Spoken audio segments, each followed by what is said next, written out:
I've seen snippets of Married from First Sight before. It was a bit contrived, so that creates conflict, which makes the program saleable and marketable. It wasn't about the people involved in Married at First Sight, it was about ratings. Hey there, welcome to my channel. It's your girl Valerie. I've decided to review another new show. I know I've just reviewed the Ultimatum South Africa, and it seems it's taken off because quite a lot of YouTubers are now reviewing it. And so I've decided to jump onto the Married at First Sight New Zealand just because John Aiken is there and I want to see exactly what it's going to be like, because this seems to be a smaller cast, which is what I'm used to with Married at First Sight US. So I can't wait. In this episode, I'll be reviewing Married at First Sight New Zealand, Season 4, Episode 1. If you're new here, don't forget to subscribe, click the like button, turn on the notification bell for when I upload new videos, and definitely leave a comment. So we meet the cast, and it's Michael, who's 36. We also have Piri, who's 28, James, who's 30, and Nathaniel, who is 30 as well. Nathaniel apparently is from Nigeria, so he is he came, I think, 17 years ago to New Zealand, or he came when he was 17 years old. I didn't quite catch that. And with James, he's a teacher from the UK who's immigrated to New Zealand and seems to love it and plans on staying there. With Michael, his beard is a bit too much for me, but hey, it is what it is. With the girls, we have 4 girls as well. It seems the girls are older outside of Samantha, who's 26. But Samantha then is a single mom who had a baby at 20. So she's got a 5-year-old son. And she says that's the only other relationship she's had. It seems she's an influencer because she's on social media doing whatever she does. She started a mummy group, I think. And then it's just carried on from that. And I hope she's on the show to get married and not there because she wants to build on her channel. You've got Madeline, who seems like a Lucinda, if you remember Lucinda from Married at First Sight Australia. She is a Reiki healer, and I think she said she's in sales as well. There is Cara, who's a car saleswoman. She's 32. And then there's Steph. I don't remember if they told us what Steph does for a living. And looking at it, it's a bit, because it seems the ladies are older than the guys, and it's like guys mature slower than girls. So is it a good idea to have older ladies matched with younger guys? It doesn't always work out. Anyway, I'm going to try and predict before we see who gets married to whom, because I want to see if I'm going to get it right. I think Michael, they're going to get him married to Madeline, the 37-year-old divorcee. I think so. I think that's going to be a roller coaster because Michael is out there and you also have Madeline who's out there, so it's going to be something else. We have Piri, who is 28. I don't think Piri is going to marry Samantha. I think they're going to match him with Steph. And I think Samantha, they're actually going to match her with James, the teacher, because he loves children and she wants someone who loves children. Cara, I have a feeling that she's going to be matched with Nathaniel. I see her being matched either with Nathaniel or James. So Nathaniel and James, I think, are going to be matched with Cara and Samantha. That's my feeling. And then Piri, I have a feeling is going to be matched with Steph. Piri is a Kiwi.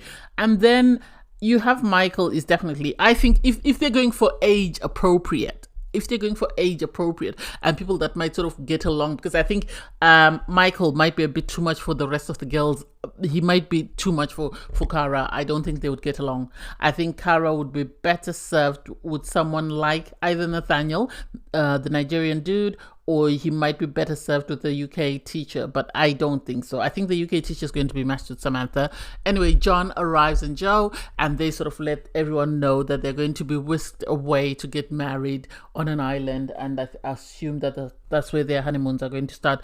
And it's a bit strange that they have the hen do and the stag do in the same place, and it's like, that's a lot of coordination. They must have really had screens up so that the brides and grooms don't see each other. It's interesting that they had these little events planned for the brides to be and the grooms to be. And so with the ladies, I think they took them on a boat cruise, and it was cute, but also at the same time it was raining, and it's like, maybe next time come up with more than one plan. maybe next time come up with a plan B, because the boat cruise wasn't it.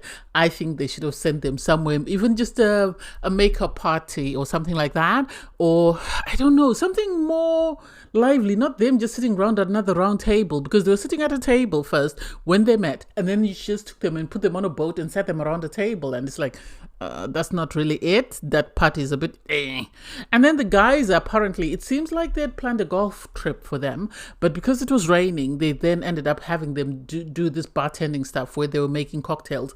That makes more sense. I think the ladies shouldn't have been put on the boat.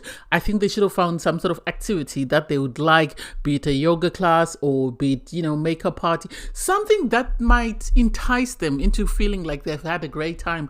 Otherwise it's just a flop, but that's just my opinion.